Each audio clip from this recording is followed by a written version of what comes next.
What I'd like to know is which side of the mining tax debate is One Steel? Yeah. Because we've got ads this week, and so are they paying for the ads with the rest of the mining industry? Because, or are they on the other side, on the manufacturing side? I'd bet they're not paying for the ads myself. Here's one of the ads that's going in the newspapers. They're trying to preempt the budget, of course. They're afraid that with the tremendous task that Wayne Swan has to get the budget back into surplus, they're going to have to go for the mining companies and actually make them pay something.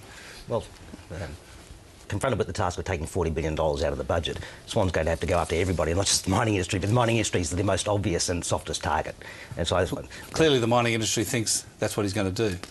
Oh, there's been a lot of talk about depreciation allowances and the diesel fuel rebates and so on. So there's some easy, soft, hanging fruit there for Swan, egged on by the Greens who hate all this, anything to do with the mining industry. And he knows he can tax them without causing any loss of jobs in the economy because the miners are in burn times. So it's the one sector he can kick in the guts and know that they're not going to fall over. And he also knows that he hasn't really taxed them that much with the MRRT because, you know, there's obviously an enormous question mark on whether that's going to raise any money at all. It's not going to raise. It's not going to raise in the first couple of years. It's not going to raise anywhere near what Treasury estimated. 10.6 billion. Yeah, no, it's insane. Well, no one seems to be paying it. A couple of the sort of second-tier miners are saying they're not paying anything.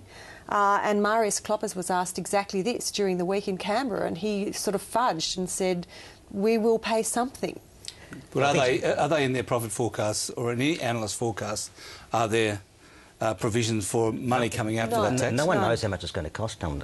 They're still working through all the details about how this tax is going to be applied and at what point and how you treat various items. It's not settled, so no one can actually say with any kind of precision, this is how much tax we expect to pay. Plus, of course, all the moving parts around it are moving, so things like the commodity prices and the currency. So it's an impossible task to forecast with precision how much tax you're going to pay. But I think they know, Steve, that they're not going to pay a lot. But that's all.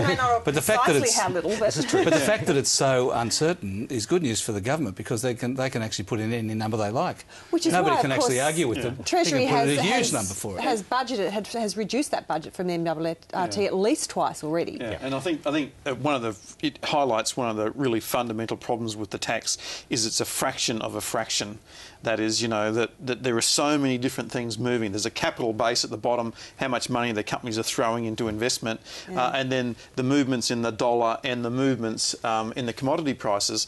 The returns from the MRRT can go from 0 to 20 billion to 0 in 6 months, and no one can actually predict what it's going to do. It's kind of a dumb tax the way it was structured. Which raises the question of, I mean, how is Wayne Swan going to get the budget back to surplus from a $40 billion or so deficit in this financial year? Smoke and mirrors, Alan, surely. Well, if it's real, then it's going to crunch the economy, isn't it? Yeah. At a time when the Reserve Bank is trying to get the economy going by cutting interest rates. Corporate profits are coming off, so, you know, all those things that are getting on the inside, the revenue base is sort of slipping away from them, and an election coming up, how much can they afford to take away from us? Yeah, an obvious area is superannuation, of course. You know, you've got more than $1 trillion there sitting around, bubbling around, paying little or no tax. So, I mean, obviously they want to go and attack the pools of money that don't have any impact on actual consumer behaviour. Yeah. So superannuation is one area where they can have a bit of a look at that and tweak that around, and only small changes to the superannuation system can have big tax consequences. But also the timing of gifts they're giving us, you know, that they'll get sort of pushed out into the future. Yeah.